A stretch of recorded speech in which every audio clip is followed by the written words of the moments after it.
एक गांव में रामू नाम का एक बुद्धिमान किसान रहता था। रामू के पास कुछ खेती की जमीन थी, जिसे वह मेहनत से जोतता और खेती करता। उसकी फसल हमेशा अच्छी होती थी, इसलिए गांव के लोग उसकी प्रशंसा करते थे। एक दिन गांव में एक अमीर आदमी आया और रामू की जमीन देखकर, तुम्हारी जमीन बहुत उपजाऊ है। मैं इसे खरीदना चाहता हूँ। मैं तुम्हें इसके बदले बहुत पैसा दूंगा। रामू ने मुस्कराते हुए कहा। धन्यवाद, लेकिन मुझे अपनी जमीन से प्यार है। मैं इसे नहीं बेचना चाहता।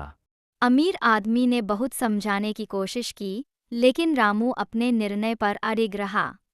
तब अमीर आदमी ने कहा, ठीक है, अगर तुम अपनी जमीन नहीं बेचना चाहते तो कोई बात नहीं। लेकिन क्या तुम मेरी जमीन को जोतने और फसल उगाने में मदद करोगे? मैं तुम्हें इसके लिए अच्छा इनाम दूंगा। रामू ने सोचा और कहा, ठीक है, मैं तुम्हारी मदद करूंगा, लेकिन एक शर्त है, तुम्हें भी मेरे साथ खेत में काम करना होगा। अमीर आदमी ने रामू की शर्त मान ली।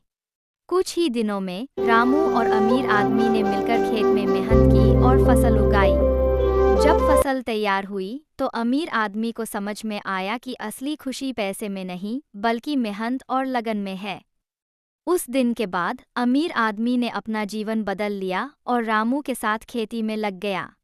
दोनों ने मिलकर गांव की भलाई के लिए काम किया और गांव में खुशहाली फैला दी। इस कहानी से हमें यह सीख मिलती है कि मेहनत और लगन से किया गया काम ही सच्ची सफलता और खुशी लाता है।